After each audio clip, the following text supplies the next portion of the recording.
Welcome back to the M3 podcast. We got Dre on from the MMG squad. My eyes all messed up, so if you're watching this on video, I apologize. We got Kyle and Carter on from LibertyRV. Thank you guys for being here. Yeah, absolutely. So, Kyle, our story started before I met Carter. So, it was when did we? How long ago was that? 8 years, probably. It's been a minute. Been a long time. You guys have gotten so wise since then. Very wise since then. I lost all my hair. Same thing happened to Ricky when he met me. It happens, right? But no, so Kyle, you start off Car World, and when did you come over to LibertyRV? I came over to LibertyRV July 8th of 2019. Okay. And were you working full time up there at that point? No, I was still in, I think that was my sophomore year. Yeah, sophomore year of high school. Oh, So it shit. was before Whoa. Yeah. I mean, I come up there during the summer, Showing his age over here. but I wasn't working there full time yet. Gotcha. So I feel like your probably experience in the dealership was very similar to Dre and I when we were up at TDR, where it was like we were up there every day after school, like For the most part, yeah. Yeah. So just being up there and kind of, what was your kind of position coming up through the dealership? It was during COVID, so we were like busier than hell. Yeah. I mean, everybody was everywhere, so I was out delivering trailers, PDIing trailers on Sundays, just doing whatever I could to make it happen. It wasn't really a good time for me to learn much in the business. It was just, hey, we need this done. You got to go do it. Go get this part, go do this. And so kind of grew up doing that. And some of my friends worked there too, and then they all left for college, and then I was like, well, looks like I'm staying here. So our dad told us if we wanted to work in the dealership space that we had to go to college and we had to graduate. So I wasn't real happy about that. But The summers, you'd sit there and sell, Uh-huh. and you're like, so now I get to go back to college, make no money, and try to make what I made in 3 months last 9. Right. I'm like, yeah, we'll see how this works. Right. yeah, definitely was like we had a whole different reality of life. That you'd have 3 months of life was good and we were living like adults, and then you'd like go back to college, and because when we come home and work at the dealership, we made real money. Yeah, Like, you got a taste of it. Yeah. And it was like we go back to college and pretty soon you're back to eating ramen and canned chicken. You're like, damn, this sucks. I'm like, Those steaks I was having on Friday were like pretty good. This ramen, I bought like 8 boxes. It should last me this month. yeah, took a hell of a roller coaster ride. But Kyle, what'd you do before the car space? So great question. So I was actually an operations supervisor of a professional print finishing lab. So actually managed roughly 60 employees in the photographic industry. So that's where I came from. Yeah, and I think that I've always, ever since we've met, I feel like you've just always had a good head on your shoulder from looking at the industry in a different lens. It was something I feel like when I started looking at the industry in a different lens, all of a sudden it was like I was crazy, and it was you're focusing your efforts the wrong way. But it was, I remember having talks with you on just different forefronts of what dealers were doing. It was like just always kind of saw eye to eye pretty quickly. And Carter, you being younger, have you seen a lot of that? Like kind of, so my dad and I didn't see eye to eye on a lot of things. So there was a lot of headbutting. Like there. 98% things. I feel like we get along. Onboarding with you. What? We were, like going with you. I got back there and I was like, hey, my aunt's in the business too. So Yeah. We're all 3 in there, and I'm like, I think we should do this. I think it'd be worth value. And they were like, no. And we got down like an argument, like bad that we both left the dealership. And then we were like, hey man, I'm sorry, but we decided to go with you guys. And I was like, hey, at least give it a shot for 6 months. And that's like one thing he's done well with me is he lets me try things. And then if they fail, they fail. If they don't, then Which we'll do it. I think that's a big deal, which I think that's why I struggle with my dad a lot, where he did shut down a lot of my ideas. That some things he gave me reins to, and then some things he would take it back. Like he would let me be a decision maker in an aspect, but then it was like he would micromanage me over it.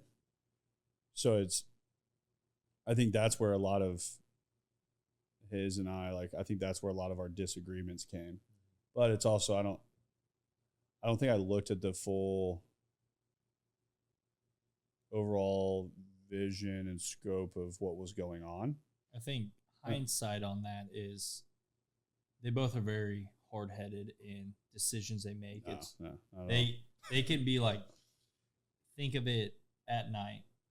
It will be started tomorrow, but it's like you're doing it my way only, and then I would be sit there being the mediator. But hindsight on that is we never saw the full scope of the dealership from top level till we were in it for a longer period of time, where then we saw the money movement. Then we saw like, oh, hey, it's like, yeah, I sell cars. It's like, yeah, I make X, Y, and Z. But then it's like on the grand scheme of everything, it's like there's about 6 more zeros that's added to stuff when that money's actually moving. And that's what our dad always focused on heavily. So then when him and Dane would get into it, then I became the mediator. I'm like, nah, you got to see it from his side. And then I'd go to the other side. I'm like, nah, you got to see it from his side. And then that's where I became that liaison between them. I'm like, nah, Dad, you should try it. This is a good idea. So was he more worried about like how it affects the finance department, the parts department, and the service department? It was more so full scope on growth of it, where we always knew, or our grand plan was to have multiple. But also to that point, when I looked at things, I'm definitely the visionary of the group. Like I think big scale, grand. I'll have an idea. So then I go pitch my idea, even though I don't have all the pieces of how to execute it, which it's something that Ricky and I had quite a few tiffs in the early days of MMG, because Ricky is much more calculated than I am. Like understanding that, okay, if we're going to do this, we need to know 10 steps down the road. And Dre is very much that way. Most of the people around me are that way, but I'm not. Like, we're moving tomorrow. Like, if we decide to take a step forward, we're going to go, and then everyone's like, "What's next?" I don't know. Like, we're going to figure it out. But it's just I want movement. I live for movement. I live to go forward, and it's like I think my dad always wanted this like elaborate plan all the way down to how it worked out. I'm like, a business plan. I can put a business plan together. Let me know correct steps, next steps to take. Then we'll execute. Yeah, then we'll execute. Yeah. And then Dane's like, well, I know the finish line's here. We need to get here. I bought the car. We're going to the finish line. He's like, what's the route? I don't know. It's over there, but we're going. We're going to figure it out. Yeah, so I think that was just a lot of times maybe just more. Also, as we've progressed in business, understanding how other people operate really makes you a much more effective business owner, really makes you much more effective at any aspect of business. Where you say, okay, hey, we're having a conversation. I know that you're thinking of it this way. This is the way I'm thinking of it. How do I pitch it to you now to make sense your way, not my way? And I think that's where evolution of becoming a higher level thinker happens. And I'm not going to say I'm a high level thinker now. I sure as shit wasn't when I was in the car world. Been a lot of progress since then, but I'm always curious about like the father-son like working relationship, and it's a difficult space to navigate. It works out pretty well. I'd like to say for us, like during the summers, he'll leave for the Ozarks. He's got a house down there. He leaves Thursday, comes back Monday. He'll be like, "Hey, what happened over the weekend? What did we change? What did we do? Well, I don't like this, but we'll try it. Hey, good job on this." So and a lot of it goes to our team too. I mean, 25. I think I calculated 25% of our staff has tenure there, over 10 years there, and then another 50% of it has been there for over 3. So we have a good, like, long-lasting staff, and they all know what I'm growing, what I'm trying to be, what I'm trying to do. And so having a good team like Kyle and like Sean, who's been there 24 years, Bruce, another salesman, has been there 23, like having them let me fail too, and hey, we're gonna try this. They always have my back. Helps a lot too. Yeah, not just having him. And I think the importance of actually failing is where it has to take place. Where I took a step back in MMG last year, early on in the year, to say I'm pulling myself out of the equation, because I've been like that helicopter parent, or like that bulldoze parent, that all the problems that were coming to MMG, I was shielding all of them. And so it wasn't getting into this leadership group because Dane took them all on to where it's like, I pretty much took a step to the side and I said, all right, you guys are in. Like, and I knew that they weren't going to be able to execute it perfectly. I didn't expect them to execute it perfectly. They don't have the reps in doing that stuff. They haven't seen it. They haven't been doing it. So how can you expect somebody that's never done it to be able to handle it right out the gate? Yeah. So it's like, you didn't do it perfectly the first time. I look at all the times I messed up, but because that's how I became better. So I took a step back and I said, hey, I didn't tell them I knew that they were going to fall, but it's like, step forward.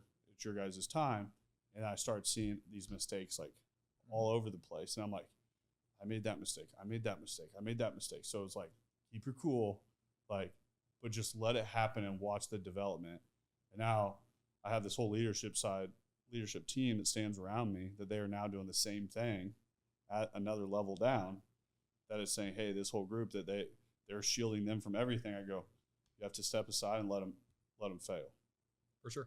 I go, but own those mistakes and get it to where they're taking the accountability side. I think that's where a lot of times people fall and people fail. But if you can't take the accountability side, then you're not getting what you're supposed to be getting out of that failure. Which I think goes right into, you may have done it a certain way, your dad may have done it a certain way. And when someone else comes in trying to get to the same outcome by tweaking the process a little bit different, it expands a lot of people's thought process, because that's one thing. It's like, the way people on the leadership team execute issues now, is it different than the way Dane did it? 100%. Mm-hmm. We're getting to the same outcome. Some processes may be worse, some may be better, but it's like everyone has created and developed their own process to get to that solution, which I think is cool in that aspect of, one, it's like we always think our way's the right way, like no matter how you are, like we all think it, but it's like theirs, it's like their way may have been 100% more efficient. Now we have a guy that strictly just focuses on processes. He's like, no, we need to put this in place where you take 2 steps back, take 10 steps forward, which has progressed us forward astronomically in the last 8 months. Yeah. But so Kyle, when you come on, from piggybacking off the process forefront of things, what did you see that was different in the RV world over the automotive world? So, I mean, I think the biggest difference that I saw was just the older processes. Like, they really hadn't graduated into the technology side of things yet. So they're still doing things really old school. We just did like 6 months ago. Yeah. So, I mean, just being in that space and seeing where we could go from where we were currently at, I was like, man, the sky's the limit if we can get to this launch pad, and then go. So I've always been the guy that I've like, hey man, we need to try this, or hey, we need to try this, because part of my knowledge of leadership and what I've learned in the past from where I've been is that, you should always be trying to do continuous improvement to make yourself better, whether it's as an individual or as a whole. So me providing some advice on where I think our direction can go was just something that I thought was part of my responsibility as an employee there, and somebody who is contributing to the business itself. I just like to grow, and see growth. So I talk about that a lot on the podcast. I talk with a lot of people in our organization. I'm working on a book and talking about it a lot on there, but I truly believe that happiness is found in progression. I feel when people get stagnant that they feel stuck in life in a lot of different aspects. There's nothing worse that, like, I came out of college into the car world out of a slingshot. Like, the eyeballs that were on what Dre and I were doing in the car world, there wasn't a lot of young blood in the space. Mm-hmm. But it's a very much an older industry now. Mm-hmm. And it was something that when I came out, I felt like I shot up and I found a ceiling really quick. that it was like, and I was trying to break through this ceiling. I was trying to come up with new innovative ways to say, okay, how can I be creative to find opportunities to make more money? It's like, that's how the marketing, I was like, okay, I see what we're paying these companies. What if I start doing it? I know I can get better content. I'll buy a drone, I'll buy cameras, the whole nine. So I start doing our content and I start running our paid ads. We start yielding more results. And then it's, hey, Dane's making too much money again. Then it's like, hey, can I have a cut of wholesale because we're going to give you, you're going to take on all wholesale. Great. Wholesale's making money. There was always this clause that if it made money, that there was a percentage of it that went to the wholesale manager. So then all of a sudden I'm making that money. They're like, oh, Dane's making too much money again. And I was like in this evolution of like, I'm only allowed to be right here. So that was my main key reason for leaving the car space. Was that ceiling that it was like I wasn't allowed to get. You always just felt like you were capped no matter what you did. Yeah, no matter, I was adding to my plate saying, my thing is I've always been somebody too, like in our organization where it's, if somebody wants a raise and they can justify it, I'm cool with it. Tell me why. Mm-hmm. Don't just come and tell me you want a raise because you do your job. What does the evolution, the progression look like for you? And most of the time people look for progression in business and they only look for it in business. To find progression in business, you have to find progression outside the walls first. Like you got to put together a good team to do it. Yeah. Like in our service department, we signed up with RVTI. Mm-hmm. And I put out, there's 4 levels to it. Like first level, you get $1 an hour raise. The other 3, you get a $2 an hour raise. So you get $7 an hour if you do it. Not one tech has done it. We've had it for a year and a half, not one. I'm like, how else do I incentivize you? You know, I put a $7 an hour raise in front of your face. Nothing. But the crazy thing is that when I got into the car space, car dealers are notorious that every salesperson they ever had, they incentivize them with money. Mm-hmm. That's how they've always incentivized them. When TDR really started moving forward, it's because I would sit down with salespeople and I figure out what actually incentivizes them. What makes you click? Yeah. Individually, right? Yeah. I would sit down with people and I'm like, what is it that if I could give you anything, what would it be? That'll make you happy today. Yeah.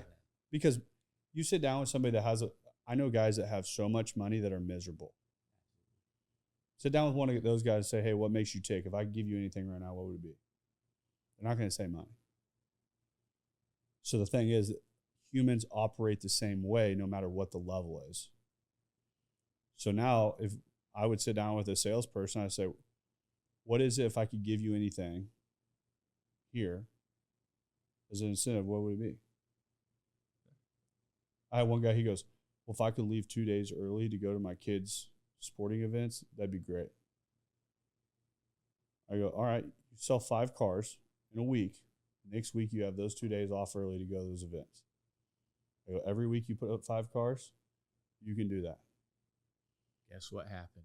This guy's a 20-car month guy from a 10-car month guy because he just wanted to go to his kids' sporting events. And he would sell most of his cars on Monday, Tuesday, and Wednesday. I'm like, wild. Yeah. But it's like you sit there and I had a guy that was in there that we put out these cash spiffs all the time and nobody would go after him. Come in, I'm like, what would incentivize you? He's like, man, if I could get new tires on my truck, like that would really help me out right now. Like mathematically, if you calculate it out, if he sold those vehicles, like he could get the tires. The spiff would have made him more money. Yeah. Yeah. But I'm like, the tires, I'm like, I have them sitting in the service drive right now. I go, you put up 10 cars by next Friday. This is like on a Monday. I was like, 10 cars by next Friday, tires are yours. I'm like, I'll just, right when you pull into work, pull right in the service drive, I'll have them put on for you the whole night. He's like, are you for real? I was like, yeah. Dude sells 10 cars, gets tires. I'm like, I just started asking people what they wanted. I'd have people come in, they're like, man, I really wanted a new TV for my living room. I'm like, a $500 TV? I'm like, I threw out a $1,500 spiff. Yes. Yeah. I'm like, put up 10 cars, man, by next Friday. I'll go buy you a TV. I had a guy who was like sitting there. He's like, you guys all wear cool watches. I go buy a watch. I bring it and I set it on my desk. And now I'm not talking like Rolex watches, but this is like a $300-400. It's a nice watch. It's a nice watch, but it was probably $400 or $500 maybe. I set it there and I told the guys, like, put up 20 cars, you just come in, you take that. That's your watch. He's like, you serious? I was like, yeah. Start off, he was new. He was a new guy, but he starts coming in an hour early because I always got dealership an hour early. And I'd post cars on Marketplace every single day. Like, I did all the things I asked my salespeople to do. I would never ask somebody to do something I would do myself. Mm-hmm.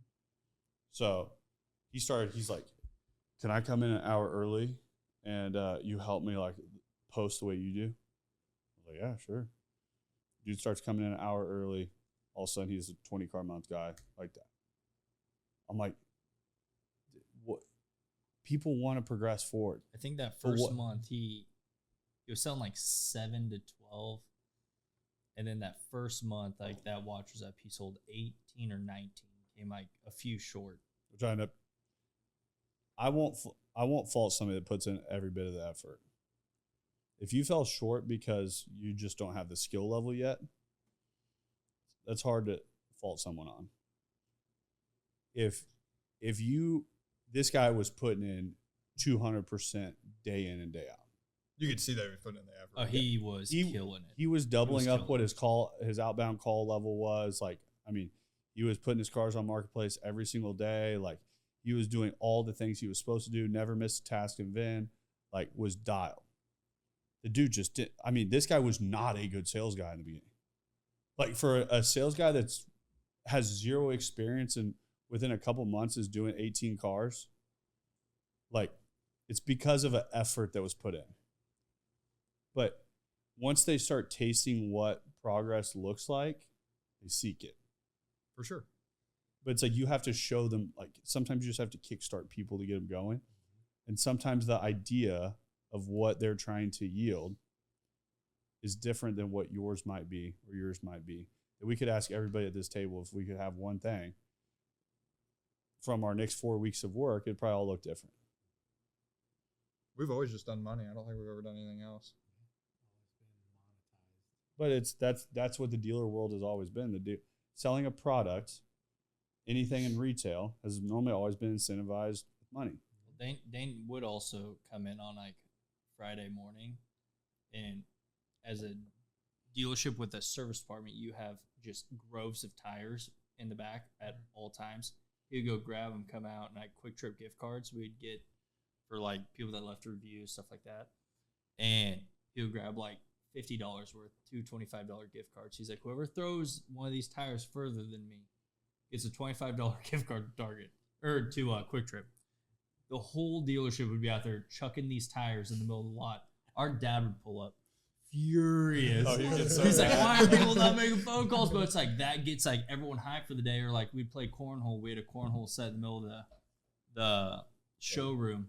It's like whoever can make one in the hole first, and we did it at like 30 feet. Whoever made it first gets a $25 gift card. Just get everyone hyped for the day. But it's like different things like that. It was fun. I'd come in. I would have sacks with monsters in it. I'd have 5 hours. I'd have Taco Bell crunch wraps, like the whole 9. And I'd be there. Music be blaring in the dealership when people are rolling in. I have the doors open and everything. And I have tires stand out. I'm like, which one of you motherfuckers think you can outthrow me this morning? But it's like, that was just like how I like the vibe of it. I had fun. Like, we're here for 8 to 10 hours a day. It better be fun. Yeah. Because I've always said energy is infectious, man. It is. It is absolutely infectious. And if you get the wrong kind of energy from the jump, I'm like, I don't even want to be here. Yeah. You know what? But it's crazy that you have those people that they set the thermostat in a room that you can ask everyone in this room, like when I come into that office in the morning, like our HQ1, I like it because I pull inside and everything. And I mean, I will be pulling in and it is some hood ass shit probably playing and it is loud all the way up. And I pull in there. Everyone knows you're there. Everyone knows I'm there and everyone starts coming out their office. I get out and if that Alexa isn't on and all the way up, I get out. I'm like, Alexa, play Rick Ross radio, turn it all the way up. And then it's like, I'll open up both the front garage doors at the office and stuff. And it is just like, everyone's like energy through the roof. But that has to be set by someone. It's really easy to everyone come in, put their head down and go to work. That's what corporate America is. Like you watch The Wolf of Wall Street, you see him in there slinging Rolexes over the crowd and everything. You're like, I'm jazzed up. I want to make cold calls right now. I'm like, we have some strippers walking around and stuff like that. Yeah, but it's like you look at the energy that these big companies can carry, and that they do. That there's a monetary value to that. There is. When you take 10 people, you take 40 people, you take 50 people, or however many, and you can set that energy level, it's amazing what more you can yield. So I think that's one thing that we don't do the best of, because we've all worked together for so long. I mean, like, we all know each other. Like, half the people helped me when I was a kid. Yeah. You know? So, like, creating that energy levels, well, you know, him and I are pretty good about it. Like, I know every morning you try to say good morning to everybody, you know, get everybody kind of hyped up for the day. That's something that we but it's not something we're not blaring music around in the dealership and stuff like that, because we only got, like, our sales team is 6 people. So we don't have, like, I don't know how many you guys had at TDR or anything like that. So we were up to 12. Like, so we had 12, but it was like from 8 to 12. It was my thing was, even when we were in the basement and there was 6 of us in the basement total, it was the same thing. Like when they rolled in, like I'm down there, I'm like jamming, like, and it was like, get hyped. And I'd be hooping and hollering, like yelling at people, and like, not in like a bad way, but getting everybody jazzed up. Like we'll do like midday. Like we've had everyone in the office check their verts, kind of see what everyone's vertical is. It's pretty funny. Yeah. Like even at the dealership, we had guys that I could touch like this one point in the ceiling, and one of the guys like, I can do that. The fact of he's 380 pounds, I'm like, you're not doing that. Like no world you're doing that. He's in Hey Dudes, tries jumping, eats it on the ground. Someone walks right in the front door. I'm like, get up. I'm like, hey, how you doing today? But it's like stuff like that where it's just like, it's different. The energy, everyone there's involved at that moment. And then like for the next 45 minutes, everyone's jazzed, hyped, everything. And even if it wasn't me going straight to that person to see how they're doing, someone else would. And their energy's carrying from that throughout their entire sale, rather than it's like, how can I help you today? Dude, there's nothing worse than I think going to a dealership where you like sit down and it's like a super formal, then you're like this is fucking boring.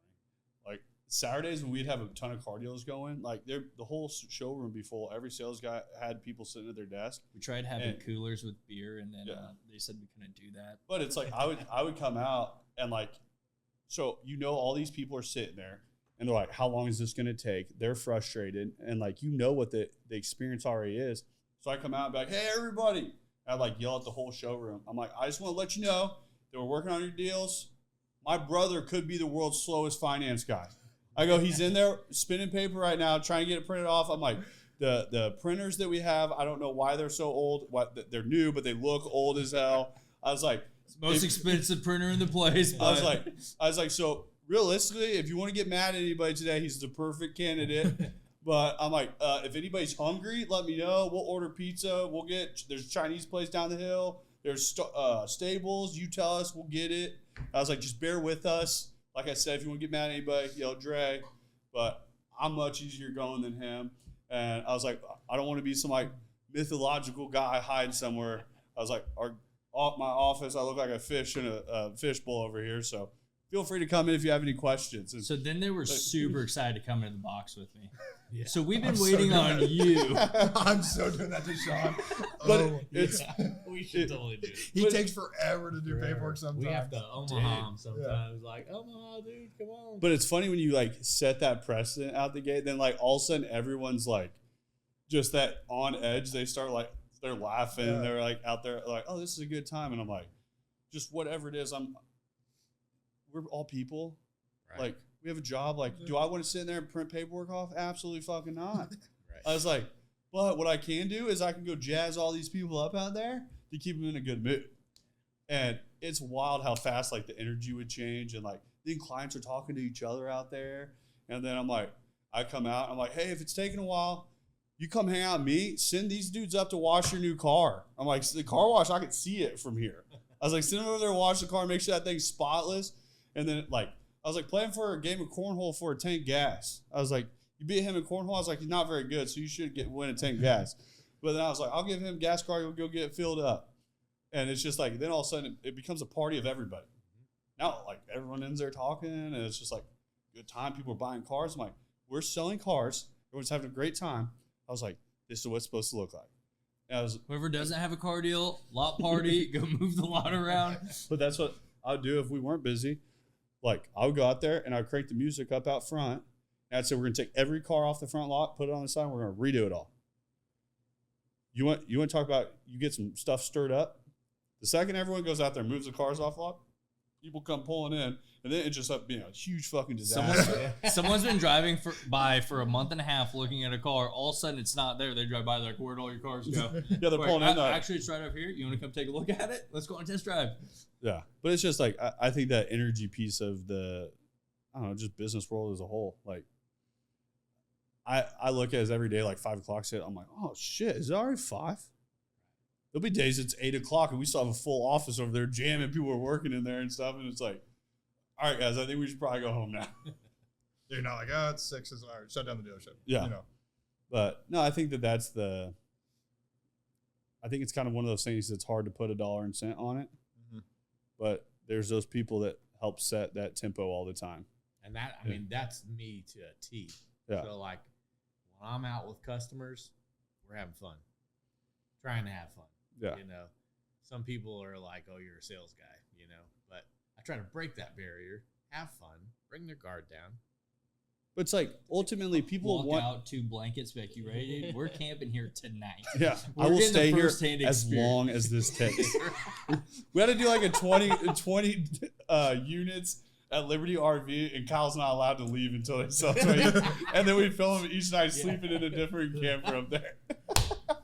Day 28 of Kyle here, selling an RV. We do it like an outdoor channel thing where he's like in there filming himself. Like Bear Grylls. That would actually be pretty fun. I found some worms. It rained last night. I got some worms I caught. Babe, I got to stay here again tonight. He has like a little campfire out there with a stump that he sits on. You know how many police would pull up in Liberty if you had a fire out there going at night? They'd be, sir, you can't be here. Right. You know, if you did that as like a TV show, though, you know how many people would watch that around? They'd be like, I got to see if Kyle's still up there. We've been there at night and cops showed up. What are you guys doing here? We work here. Yep. You could do night drops, too. People could sponsor Kyle at night that they could come help supply him with food. That'd be awesome. Like we actually have some customers that would. Yeah. Kyle's like, I'm seeing I have no life outside of this place. Hold up. But like to your point, when people are like, "Oh, you're just a salesman," like there's nothing I hate more than that. Like, if people are looking to buy something, I always looked at it and like, there was nothing it drove me up a wall when people were like, "Well, you're just a used car salesman." I was like, you know how much I pride myself in taking care of people and helping them with a purchase, and them having my phone number for anything that they ever need after that they can call me. My service doesn't end after the sale, man. Yeah. It's 100%. That's what I prided myself on all the time. I had to do cold calls the first like 2 summers into college. I never made another cold call, and I sold 20 plus cars easily every month. Just all people that text you. Yep. Yeah. People would text me and they'd say, "Hey, I got a cousin that's looking to buy a car. I told him that you were the guy to go see." When I was a manager, I sold 25 plus cars every month, not even trying. Like never just out of a referral side. But my thing is I would go up to Orscheln's. I would be walking in Orscheln's. Some guy has a TDR sticker. I was like, I run in. This guy's like, "Hey, man, you enjoying your truck?" He's like, "No." I was like, "What's wrong with it?" He's like, "Battery went out like 4 days after I picked it up." I go, "It's pretty cold out. Like, I mean, I don't make batteries. I promise you that, bro. I don't make batteries." I was like, "Did you call up and service?" He goes, "No." I go, "How am I supposed to fix a problem if I don't even know about it?" He's like, "Well, I thought you guys probably just told me fuck off." I go, "I promise you, we wouldn't have said that. No form of that even. We're not allowed to say that at all." So I was like, "But if you had the vehicle for a couple of days and there was a battery problem," I was like, "Hey, just come up. Bring your receipt to service. I'll just have them reimburse you for it." Like, what? Really? You would do that? The guy's like looking at me. And I was like, "Or what's the battery cost?" I'm like, "What are you looking at Orscheln's today? I'll buy you whatever you're looking for at Orscheln's." Great news. We get it cheaper at Orscheln's than you do. But it was just wild how somebody just assumed that somebody didn't want to take care of them. One of the best things that I've ever learned in sales is sales come and go and service lasts a lifetime. It does. So if you can provide a customer that kind of service after they leave your lot, they will be your guy in whatever space you're in forever. So, and I've learned that. Yeah. Loyalty, he knows that my customers are pretty loyal to me. Yeah. You know, wherever I go. When I first got in the car business, I had one of my sales managers tell me a stat. I have no earthly idea if it's accurate or not, but I held it true. But he goes, if you catch somebody at 18 years old and you sell them through the lifetime of them buying cars, I'm like 18, so I'm like, catch somebody I know, I'm selling cars their whole life. And I was like, this is genius, perfect plan here. And he's like, they're worth $420,000 to you over the lifetime they buy. Because if you do things correctly, he goes, the cars they buy, the referrals you'll get from them, the service you get from them, he goes, to the dealership, they're worth $420,000. Once again, I have no idea if that's accurate, but I was like, sounds great to me. Yeah, sounds like a good number. I go, so I just started every single time. I'm like helping somebody. I'm like, 420,000. I'm like, each card, I'm like, no, 420,000. I'm like, I'm a millionaire. That's 1.2 million. Let's go. I'm like, I am a millionaire over here already. But it was just like, that's what I enjoyed the most about sales. Was when someone called, they assumed that you were going to tell them no. They assumed you weren't going to help them, and then you help them. Like, oh, wow, that was not what I expected. Yeah. We get that a lot, too. Absolutely. You know, customers come in along like, we didn't make these things. You know, there are a bunch of different manufacturers in our RVs, you know. Yeah. It's all put together by Amish people. Yeah. Like, we'll help you out, you know. Come, bring it by, we'll fix that issue. I just do spoofs where like that. Kyle has like a hard hat on and a fucking tool belt that he's out there trying to build them. Anytime anyone calls me, like, hold on, let me send you a photo. Let me get I got my guy ready. Yeah, Kyle's like, he's like, that's who's about to work on my camper. Like, that's great, trust me. Yeah. This guy's Bob the Builder by day, Bear Man by night. Bear Grylls, not Bear Man. You got it, man. You know what I'm talking about. Fish posh. Yeah. But how would you say your guys' like working relationship has been? Has it always been pretty decent? Have you guys had some bumps? Yeah. No, I think I'll tell you this right now. Like, I feel a part of a family, to be honest with you. And I don't think I've ever felt that way before working for somebody. But yeah, they treat their employees like family. And that's hard to find nowadays. Yeah. It really is. And if I have something going on in life and I bring it up to them and I might need a little help here and there, then I know that they can pick me up, you know, and that's great to have in an employer. So I don't think we've ever had butted heads really. Not like majorly or anything like I mean, that. we've disagreed on a few things before, but we've never really like come to blows or anything like we want to go outside. No. That doesn't happen very often like there. I mean, like, everybody there knows the situation. You know, they all, like, we hired a new sales guy, Clinton. He's like, I didn't think your dad liked me for, like, the first, 3 weeks I was here. Like, he's just kind of cold at first, but then you get to know him, and, you know, he'd do anything for you. Yeah. I think that's something where when, like you said, having that family feel of a work environment, that's culture. And that's something that I think it's a buzzword in the world right now. And I think that there's people that cultivate it and they make it happen without even understanding that they did it. People ask me all the time, they're like, how'd you build the culture that you have? I'm like, I don't know. Like, and like, could you do that? Like our company, I don't know. Like, I go there, I'm like, it's kind of boring here. I'm like, maybe bring some energy into the place would help. But it's like, I've just always looked at it too as like, what do you do to help the person standing next to you? That people talk about this culture and they talk about all these people that I've never looked at as like people work for me. You work with everybody. Exactly. I work with everybody. Nobody stands higher than anyone else in the company. When I get calls about the great things that are happening with MMG, Logan and Dalton are doing a great job, or Ree's doing a great job on that. Darby's doing a great job on that. Ricky killed it on that. Like, that's their wins. I don't take any of those. What I get to own is when the things go wrong. 100% my fault at that point. I didn't put the right processes in place or... Yep. But it's crazy how long it takes most people in business to figure that out and understand that.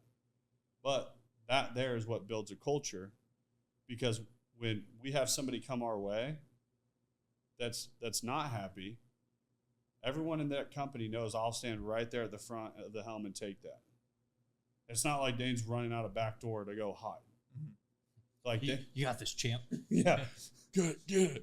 But it's like there are certain times though that like when we have a problem or issue that's not to a upset client or anything, but it's like, what would you do to fix this? And let's see what you can use those as learning lessons. But the true problems that we ever run into, the true roadblocks, that's where I get to step in. But I think that's when you have that culture, those people you stand next to. Like one of our core values is 300. Like we rise as one, we fall as one. MMG does not operate with just Dane. No way, shape, or form can I do that now. Like mathematically, if I worked every hour of the week, I still don't have enough time to get it done. So that's looking at that culture that when somebody says it's like a family, these people care about me. I think in today's world, that's what culture is. I think people look at it now that if I put a ping pong table in my office, that's what builds culture. I'm like, no, it's not. Like, it's knowing what's going on in people's lives. Like, hey, Kyle, how your daughter's doing? Remembering everything about everybody and actually caring about their life. It's one thing my dad taught me at first. He was like, you got to know all these people. They do so much for us. You got to give back a little bit too. Yeah. So I think that goes directly into when you build a culture within the company, you're building a culture with outside of your company as well. So the people like you work with, stuff like that, where you talk about like your kids, stuff like that. When you call a client and you're talking about their kids, you know their names. You know they had soccer practice, or you know that the son just had a baseball game. How'd the baseball game go? Like you're giving interest in what most dear to that individual in their life. And that's where Dane always gets mad at me because he's like, you can be friends with anyone. But it's like I listened to those key details. You didn't give the whole statement of what I said. No, I think there. it was that. I said you can be friends with anyone, but you can't close a door. Okay. So, like I said, I gave the most pertinent stuff in that scenario. I'm just gonna take out the good part. Like, I think I listened to a podcast where we were talking about you at the car dealership, and there were like people would come around in their cars they bought from somebody else. Like, hey, look at this car I bought. Hey, you know what? Everyone got mad. I got paid in food. Beside the point. But I did get better at closing. I did get a. If you were doing paperwork, I mean, you get so many opportunities to be able to close. I will say, my penetration got pretty good. All we had to do was give you 15 shots a day. You're bound to catch some. I feel like you're really discrediting me, and the culture is pretty low right now. Okay. Yeah. When Dre would sit there and, dude, it was wild when people would come back and show them their cars that they bought elsewhere. I'm like, this is the craziest shit I've ever seen. And Dre's they would out give there, me money. and he's like so happy for him. He's out there. He's like sitting in their car. He's like helping them set something up, and he's coming in. I'm like, what are you doing? He goes, they got me a Chipotle gift card. I was like, oh my God. They weren't worth $420,000 at the dealership. Yeah, that lost $420,000. No one ever told me that stat. But don't worry, you got a $25 Chipotle gift card. I think the best one, I think they gave me about $150 in gift cards. I was like, wow, nice.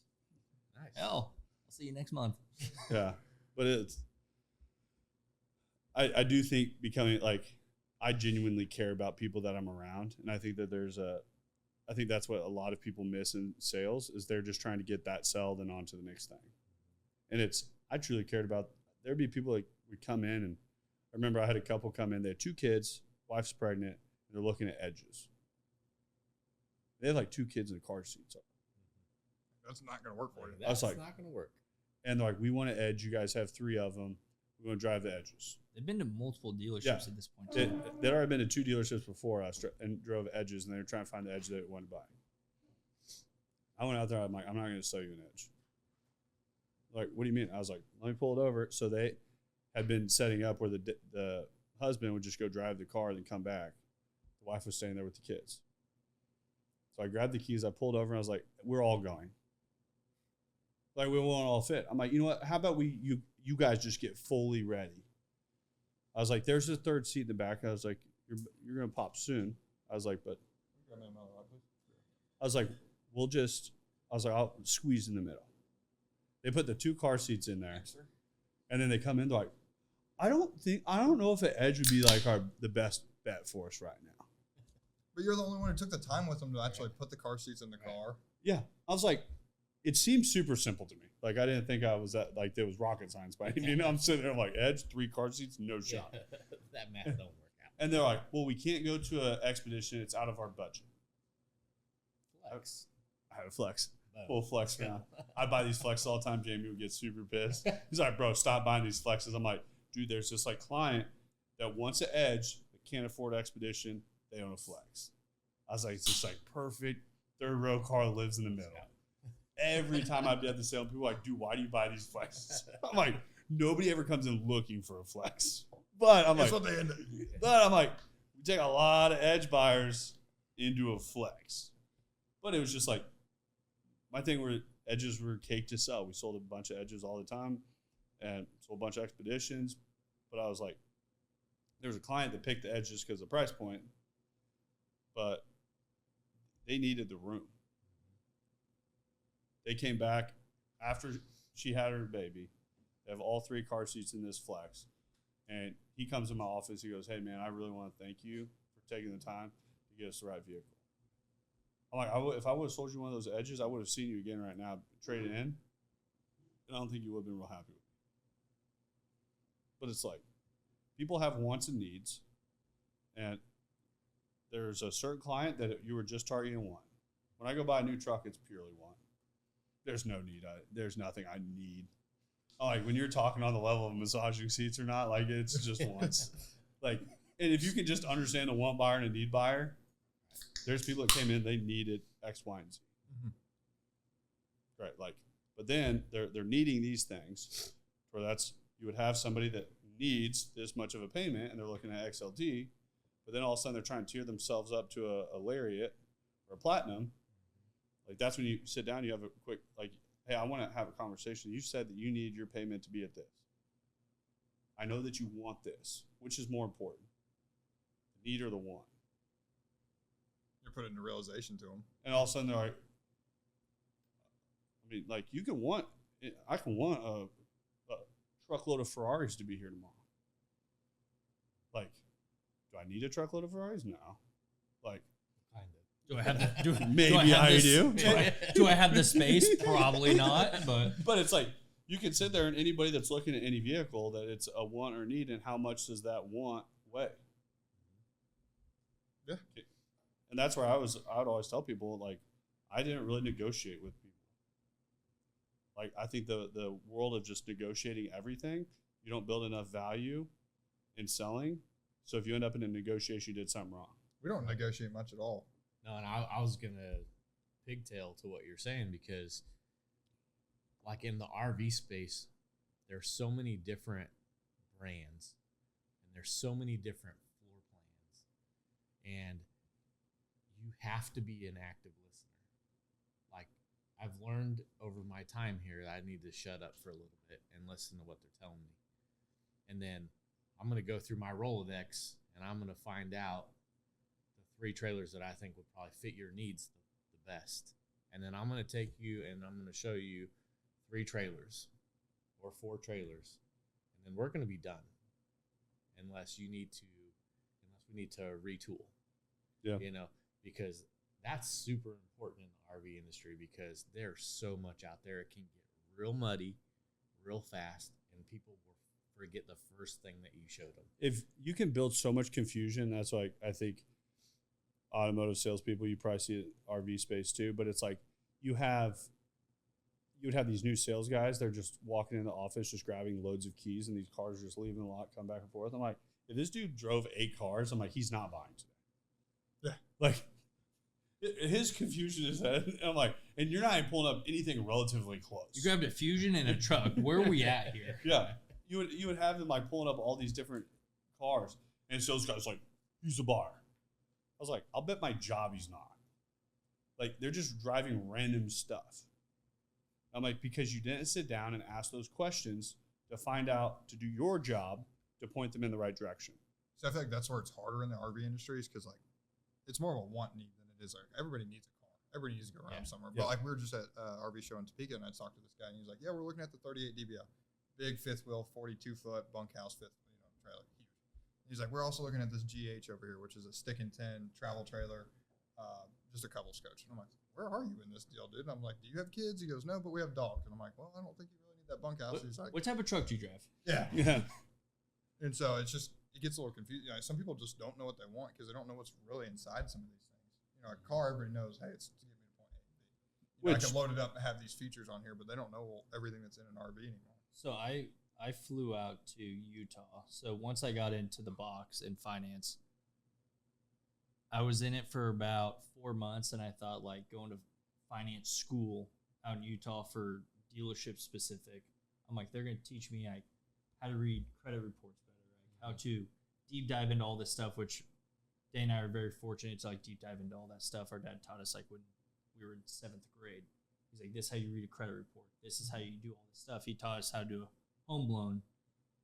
Like, I'm pretty sure I did a presentation on it in 7th grade. The teacher's like, I didn't know that. But we knew we were very well versed in all that. You need to refinance your home? Yeah. My dad's got a license. Try to catch a referral over here. But like, that's what I thought it was going to be. And then was it all word tracks? Well, they go out there 100%. They give you like these tracks. They give you like how to hard sell. And then at the end of it, like I was top of my class while I was there. Aced everything. Like You trying to flex right now? Yeah. It's very prestigious finance school. But I go out there, and then the last day, the last 15 minutes, he's like, if any of you guys take anything from here, God gave you 2 ears and 1 mouth. When you're in the box, shut the fuck up. He's like, I don't care if you took a single other thing out of here.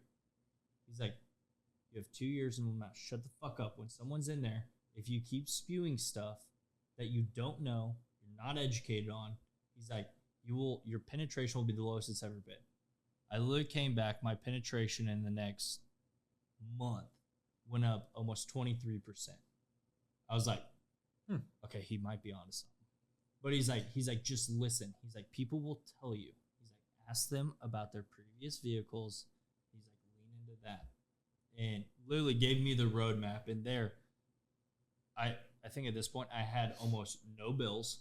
I was making more money than I knew what to do with. I'm like, we were at PBR 5 times a month, but it's like 4.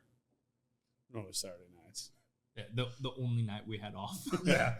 But we sat there and he's like, I'm going to give you this one takeaway. And that's where I started to backtrack and start listening to customers. And that was one thing Dane always told me I need to do. My dad always told me to do. I'm like, guys, I know what I'm doing. The way I looked at it is my key to winning every time, like, you guys are selling a want product. Mm-hmm. Very much so.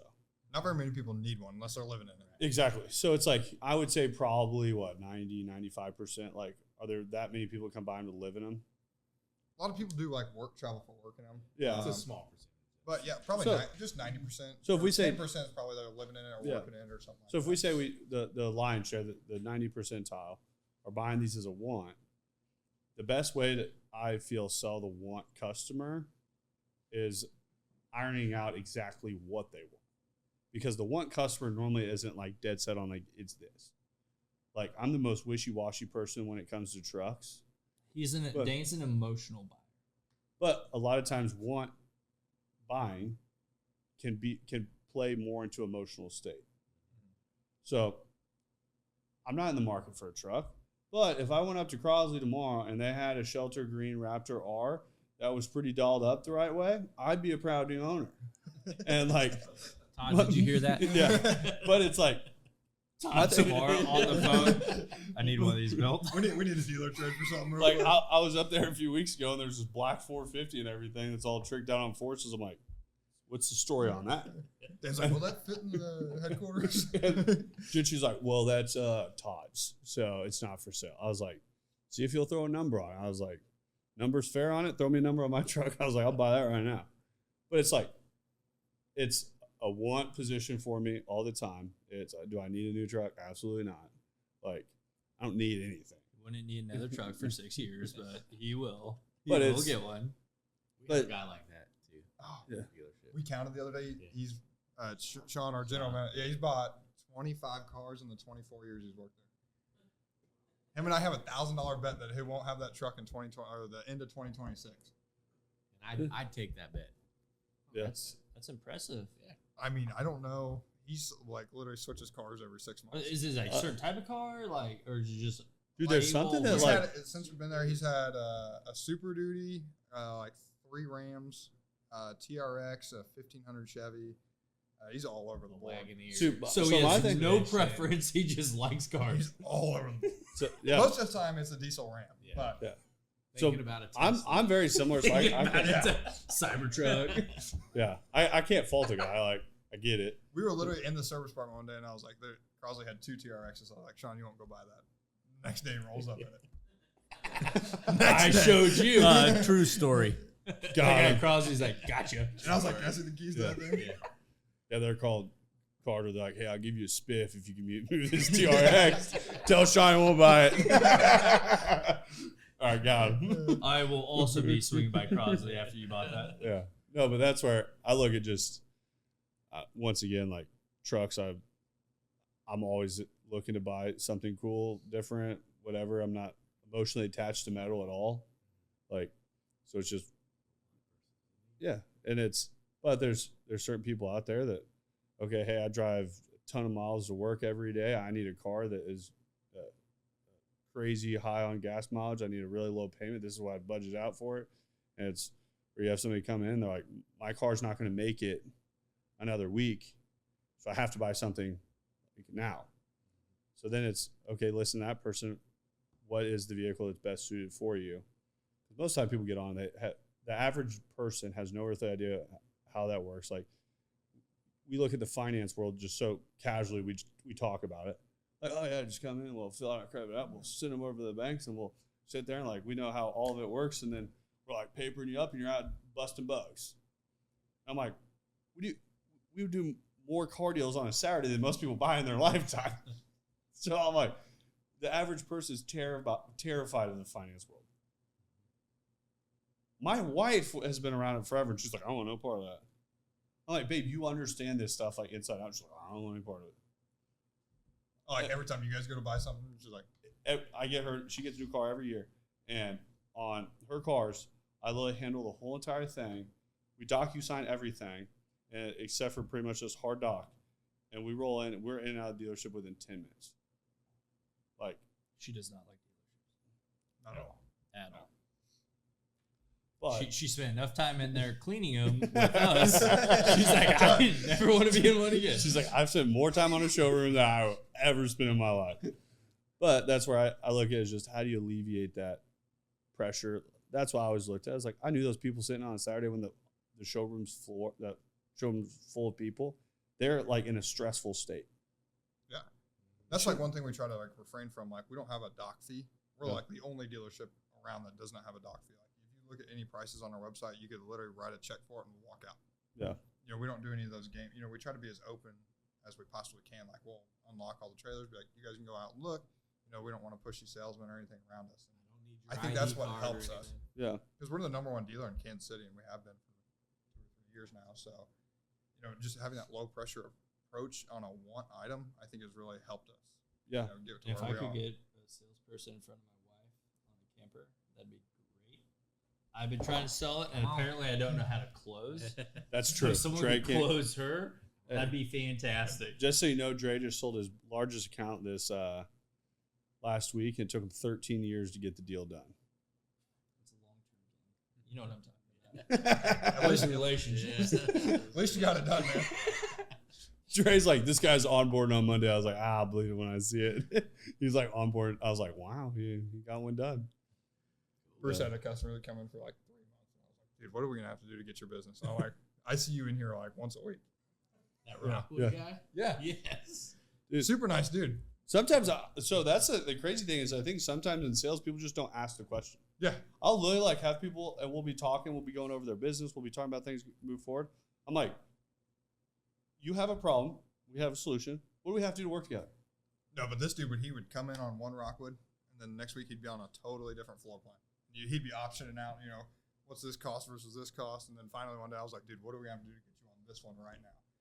And finally worked out a number. We, you know, it was one of those customers you don't make much money on or anything like that, but you got a customer for life.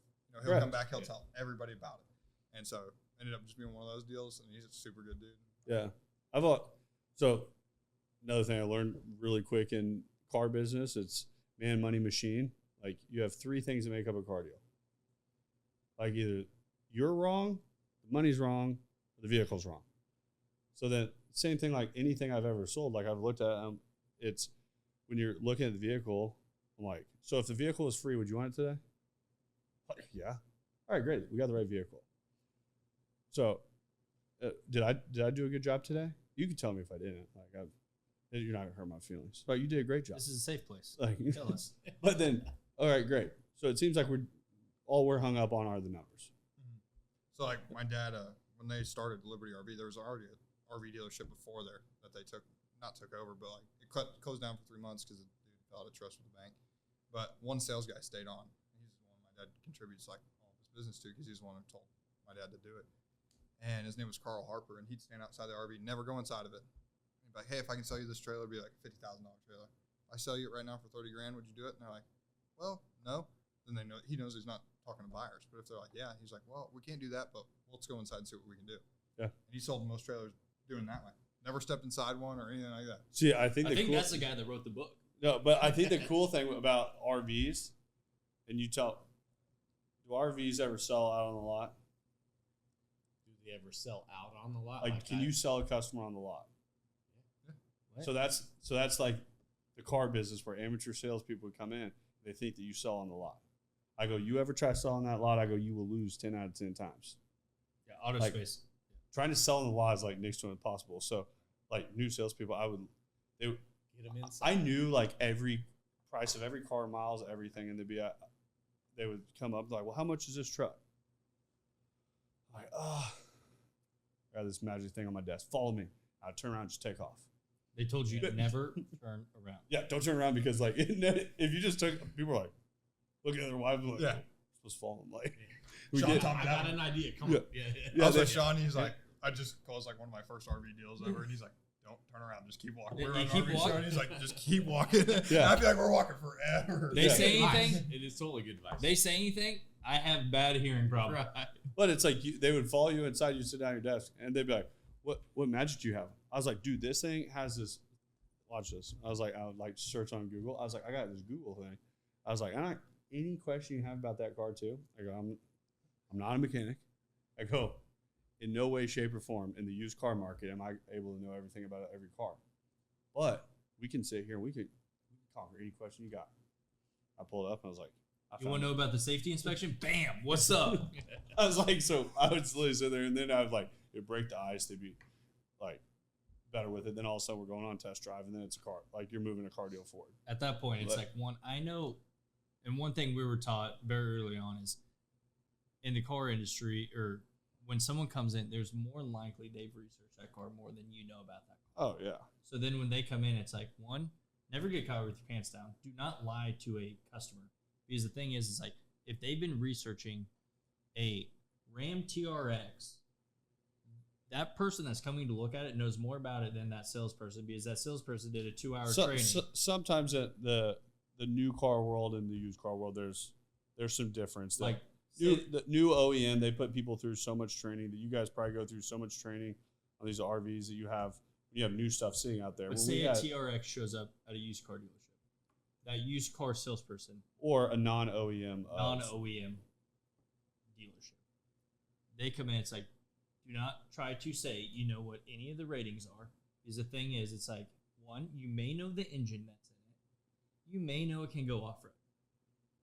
But it's like, you'd bring them in, it's like, bam, you'd sit down in front of your computer, it's like, I can answer all those questions. And it's like, but the thing is, it's like, if you don't know something, tell the person you don't know. Or just, there's so much stuff on those RVs that we're like, I don't know. The moving components that's in an RV, like between the tanks, everything, like the generator, all that, like I don't even want to know any of that. I'm like, hey, when I get in this, where do I put the water?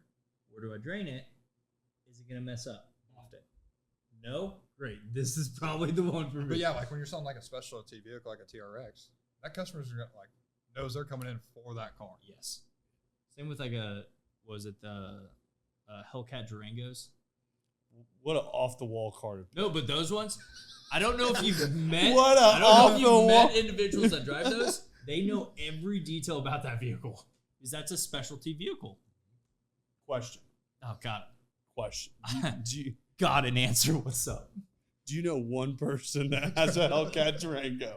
At the moment, Yeah. Do you have, Lauren's about to have a Hellcat Durango. do you know one person that has a Hellcat Durango? I know. I know. I was wondering because that was just such a specific because car I don't know that you were enough making about an it, bro. example of that I thought you had just a whole pocket full of people that had Hellcat Durangos. No, they actually just sold it 3 days ago, but I totally could have. Gotcha. But they don't want me talking about it. But what is your guys' Rad. vision for the future of Liberty RV? Definitely to go multi-store is the goal. Another thing is like our service center. Like, it's all outside. Well, we have one inside bay, but it's all outside. You know, and I know there's opportunity to grow there. I know there's opportunity to grow into a second store, but just like keeping the culture between stores is something that's going to be hard to do. That was a big fear for me when I opened up our second location. Was how to. It was probably the most nerve-wracking thing I've done since I've started MMG. Was like going from one location to two. Like, how does that work? Like, I'm not there to keep my hand on that energy all day, every day. Like, so I think that's making sure that the right people are placed in both locations and they know their role. That's like, I grabbed certain people at HQ1. I was like, hey, You're moving over here. well, we knew who was going where. Like, new office is all sales forefront, but the other office is marketing content. There's people I pulled on marketing side, people I pulled on content side. I was like, you are going to be my thermostat over here. I was like, you have to set that temperature every day. I was like, so you have to hold that energy here. I'm like, you have to make sure that every day when you come in here, the TVs are on. You have to make sure that music's playing. You have to make sure that you set that energy. And it's crazy how it's worked. Like, but to that point, like having a second location, having that family feel and vibe all the time, like how do you carry that over and make it and execute it? Yeah. And like even with building like a service center, like talking about culture and all that stuff, like where we're at in the Liberty Triangle, it's got to be off-site almost unless that guy behind us decides to sell. So, I mean, it's like then you got to carry two cultures there. And then if you open up another store, then it's three. So just trying to get all that, you know, it is nerve-wracking, you know, it's an investment into the business for sure. Yeah. But that's the fun part, the unknown. Yeah. And I had that same talk with a guy today. I'm like, we were sitting outside of our growth center, as Dane and Ricky call it. I don't think I called it that, but Ricky started it and I've adopted it. Yeah, it's kind of stuck. But I was sitting there and he's like, man, I don't know if I want to do my podcast. I'm like, why wouldn't you? I'm like, I'm going to give you 2 words of advice. I'm like, 1, listen to our first podcast, our most recent. I'm like, it does pivot. You actually recommended somebody waste their time on listening to our first podcast. Yeah. I'm like, go listen to it. I'm Yeah. like, if you want to hear Dane the most monotone you've ever heard him in your life, Dane's like, hey, welcome back to the M3 podcast where you're going to learn tips and tricks. Welcome to. Yeah, there's Thanks, no Dalton. welcome back. I'm like, do that, and then I'm like, listen to our most recent. Because I'm Yeah. like, the thing is, it's like we were at the starting line. Yeah.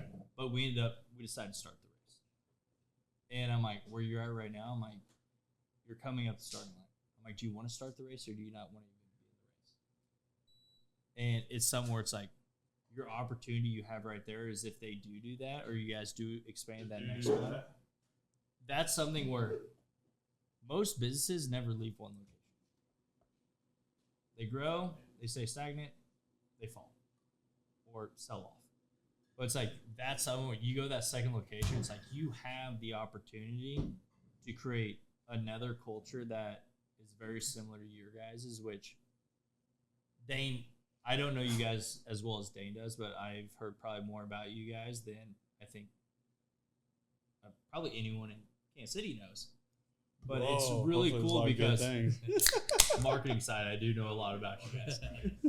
But it's really cool how you guys operate, how it functions there, because out of everything I've heard is it's always family. It's never like, oh, I talked sales guy there, all that. It's like their family atmosphere. That is what is always referenced back to. They said they saw the bald, red bearded guy. Reference link below. Yeah. No, but it's like that is something where it's like if you can get that feeling, especially at a dealership in an instance, that's unheard of out of anywhere. And I applaud you guys for that. That's huge. It's one thing we don't ever want to lose. We don't ever want to turn corporate or anything like that. Like our new sales guy, Clint, he came from Camping World. I mean, one of my mottos is we're not corporate. Yeah. Every time we have a leadership meeting, they'll get real in the weeds.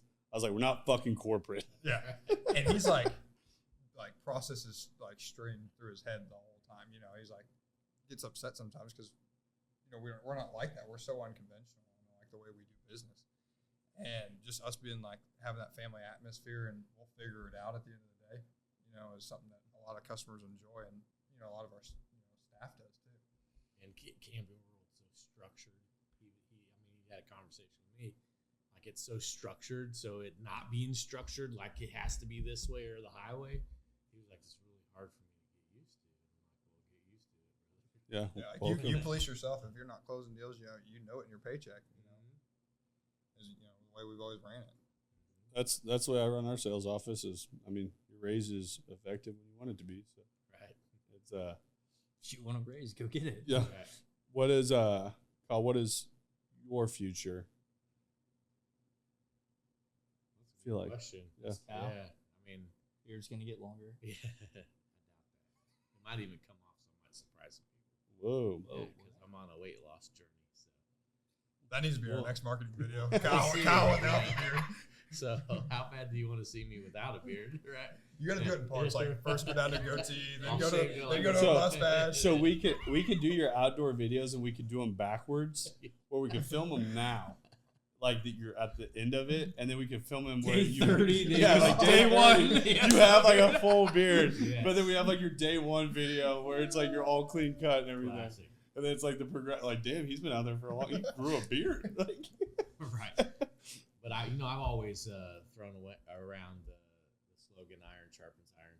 So my future at the dealership is me wanting to know all the different aspects of the dealership, from the finance side to the parts side to even some management side of things. Which I've already got a pretty good hold on or grasp on.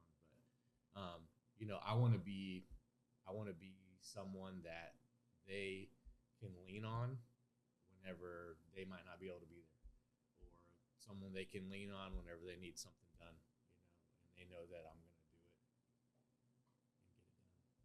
I think one thing that I listened to a few podcasts, and it was I want to make sure that nobody sees the end of the road. And that's something I don't think that we've done a good job of, at Liberty RV, is just because we've always been one location. We've always just had a board of maybe 5 sales guys. There's not really much for anybody to grow in the dealership. Yeah. Sean's been there 24 years. Whenever he's not there doing paperwork, it's me. So there's not really much room for anybody to grow, and that's something that I want to work on over the next couple of years, is making it to where you can grow. And to do that, we got to grow the business. And I actually went into Sean's office yesterday before I left, and I challenged him. And I said, instead of us all sitting around at our morning meeting staring at each other, why don't we do some training? Because in the RV industry, you don't see a lot of trades. They happen, but it's a little more uncommon. So your skill set sometimes fades away. How to deal with trade objections or anything along that line. It's all there, but you just haven't used it in a long time. So it's oh, where'd that weapon go? Yeah. So I have to search for it, and sometimes that can, when you're not sharp, then it can affect the way your sale goes. For sure. So my challenge to him was hey, let's start incorporating some training into our morning meetings, or some doing some word tracking, or some role playing to help keep us sharp, so that when I'm sitting down in front of somebody, or I'm on the phone with somebody, and they're like, yeah, that number's not going to work. I want to know how to approach it, and not lose a deal over it. It's I came out of college, they did training at the dealership 1-2 days a week, and I changed it to 5 days a week. Monday through Friday, the first thing we did, every day we trained. but that's until someone could run a circle around me on a Foursquare, and they understood our meet and greet, and they understood that like when somebody came to that dealership, meet and greet was the same every time. Like when people are coming in, I'm just looking. Great, what are you looking for? A car, truck, SUV? Yeah. And then it's like, and then you're getting over those objections. Like they're going to try to close that door right out the gate to never have the conversation. And it was like you train for those points, and somebody's looking to buy a car. They're not just going out driving lots just for, like just oh yeah, that's what I'm doing today. Like they're looking for a car. They're finding somebody to help them. So be that person. Start asking the right questions. Figure out how to navigate that conversation. Figure out how to get them into the dealership. Figure out how to go through our inventory to see if we have something that fits their wants and their needs. If we have that, go drive it. If they love the car, and make sure anything that they need done to it, that car is perfect. We agree upon numbers. We have a car deal. Like that training is what made that possible. And it was. I remember sitting out front, and we would sit there. And was it the $1 million? When you'd show them around the car. The $1 million presentation. $1 million presentation. We sat there, and each week, one salesperson got picked, and you do it in front of everyone. And you would talk about the most intimidating thing is you sit there. It's like that would intimidate you more than doing it to a customer. So if you can get really good at doing it in front of all your peers, when you do it in front of a customer, it's like you're never going to see this person again. So you can do it, and maybe you miss one or two things, but it's like you got the key benefits out of it. But you figure out too what people's education level was on cars real fast. We heard someone they're like this has a Boise sound system. I'm like, she goes, no. Yeah, it's got the Boise sound system. I'm like, Boise sound system. We all are like, that's Bose. I was like, do you say that to people? Have you said that? I'm like, oh, wait. Yeah, let's make sure we got that word right. So, but step one, fixing the verbiage. But it just like that kind of stuff. We've done it before, and we're like, all right, what'd he miss? You go around, all the other sales guys get to answer what they missed on that deal. And then just hearing how other people feature and benefit different things, like their approach, that's super important to know, like different directions you can take for the same thing, which I like to. And like I'm the new guy at the dealership. I'm the new guy, so I'm always learning. Yeah. Travis has been there a long time. He's been around the RV space a long time. Clint's been around for a long time. Bruce has been around for a long time. Sean's been around for a long time. I'm brand new to it. So I'm always wanting to learn something.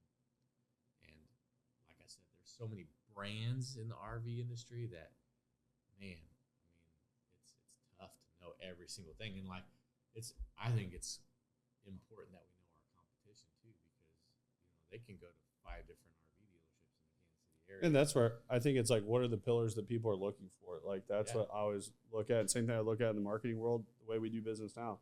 What are the pillars that people are looking for? How do we solve more of those problems for someone? So if we're looking at somebody coming in and they're looking at RVs, like what are the 5 key ticking points that we're looking at right out the gate? I'm assuming probably right out the gate, it's probably bed count a lot of times. Like how many people can sleep in this thing? Yeah, so it's like right out the gate. I don't even sell RVs, but I'm assuming that's probably a pretty hot topic. Can my truck pull this? Exactly. So it's like, so you sit there and you look over like, okay, we have 5 key questions. So this is, I've always talked about the sale as this hallway that has all these doors, and those are all your objections, and there's that shiny gold door at the end that we're all trying to get to. But it's most of the time when you formulate, when I first got in the car world, and then they were like, how many objections do you think there are? I'm like, man, there's millions. Like, I don't even think I could figure it. I'm like, it's like the same 3 all the time. Like, it's the same 3. You're in the elevator, and then once you get past the 3, then you enter the hallway. Then it's like, all right, great. Now we're getting to the main questions of whether this is a need or a want. But you have very few things to overcome. Like, so if you're looking at a RV that doesn't even have the right bed count, like, so if you're looking at an RV that the truck can't even pull it, like, what are those different pillars that I feel like you narrow it down really quickly, and that's like listening to people's wants and needs instead of being like, dude, cars in there watch you show like fucking 15 different RVs. Like, dude, that dude's confusion level's off the chart now. No, my F-150 can pull that. No, it can. Not well. If you're going up an uphill, you're screwed. But no, I could talk on sales world and stuff all day, every day, and we've had that happen a lot. People buy something like, your half ton will pull it, but not very well. You know, next time they come into the dealership, bring it in for service, they're in a 3/4 ton. I've seen an F-150 come into our lot with one on it, and I was like, screaming. I'm like, why does this F-150 have a gooseneck in the back? They're like, he pulls an RV. I'm like, what? I'm like, I don't know what we want to give this on trade. Can you pull it? Yeah, one time. Yeah, once. Like four-season camper. Like people talk about like camping in the winter. Like we had a harsh winter here. Like I never say you can camp in the winter or true 4-season or anything like that. And half-ton towable fifth wheels are two things I don't really ever talk about because I'm like, you really shouldn't do. Yeah. I know there was that commercial back in the 80s where it was pulling one. Don't do that. And there'll be people that will argue tooth and nail about some of the topics, you know. And yeah, it's just like, it's just such a gray area, you know. Like there's not somebody out there that says this is the word. Why don't you guys become those people? And that's where that's the like, because realistically, I look at it as like, so if you look at this half-ton gooseneck market that nobody thinks that's a good idea. Right. It's like this big. It literally like is so tiny. My thing is like when you target something like that, you're targeting 1%. 99% is going to agree with you. Like, dude, that sounds fucking stupid. 100%. Like, somebody needs to stamp the word in the ground. Right. And that's 1% is going to balk back. Like, I definitely, my F-150 definitely play. I get stiffer shocks in the back and I'm set to roll. I've told people several times, like, man, you know, like, I guarantee you that you could pull it out of the dealership, but you'll be upgrading your truck in a couple months. Guarantee it. You're going to pull out, go left. That hill right there. And It's a little steep. Your transmission is going to fall out of your car, and you're going to be like, oh, yeah, he's right. So then that's what I've been sitting there. So, like, I see you're driving 4. Are you a 4 guy? You Chevy guy? Like, because I got some contacts. I just want to make sure I get a referral when you pick up your new truck. Right. Like, where do you want to go? Yeah. Like, I get you set up for that deal too. I say all that acting like I don't overload my 3/4 ton truck all the time. Right. Yeah. But no, the sales world, once again, I think it's just a lot of times viewed from the wrong lens. And I think it's something that I can speak on this all day, every day. I think that there's a lot of similarities in your guys' industry and the auto industry. And I definitely think that you have, once again, being a want product, deal with, I'm assuming, probably a better clientele a lot of times. I mean, it depends, honestly. You'd like, be surprised. Yeah. They're all great from what I heard. we get some people in there with 400, 500 credit scores, and those are hard to get done in an RV. Yeah. You say, like, how often you would get this? I feel like right now we're getting one a week or so. Now think about like 10 of them in a day. Oh, I know. Yeah. Yeah. Right. But most of them, they're going to Westlake. Yeah. So then they're like rolling in by gross. Like, another one. Yeah. So we actually didn't start doing Westlake till the last like 6 months. Yeah. Until we got like a good buyer with Westlake, and then that's where it's like when we did our They customer. do RVs too. Yeah, we just signed up with them. Have you done any deals with them yet? I haven't done any myself, but Sean has. Hey, And it's wait till your first one. a pain. Oh, He's wait till always cussing your at how first we one. run it. Yeah, my first one, I literally had the guy on the phone with the Remember who your clients in sales- front of me, and I'm like, we're gonna go through this together. And I'm like, I got the banker with me. Uh-huh. I'm like, I just want to let you guys know, like, this is a new bank we're working with, all that. And the guy's pumped. He's getting F-150. I had them on the phone, so nothing was messed up. So our funding would be quicker. Mm-hmm. They call me back 4 days later. They're like, oh, this is wrong. I'm like, what do you mean?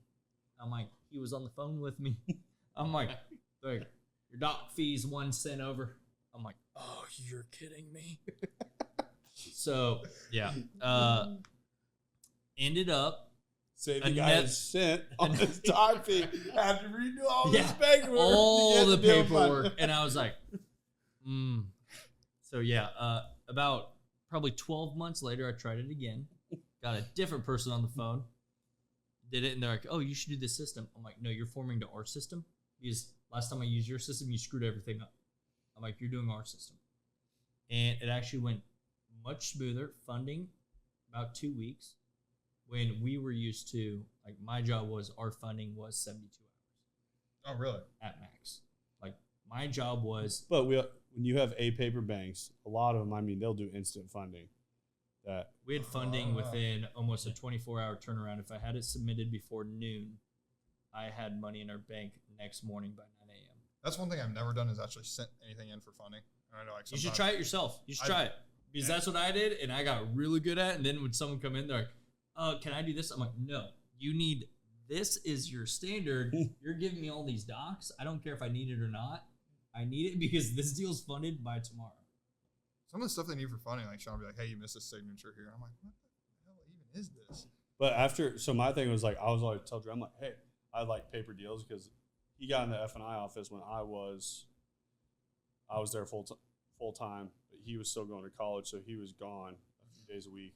So then I would cover that. I was gone Tuesday, Thursday for school.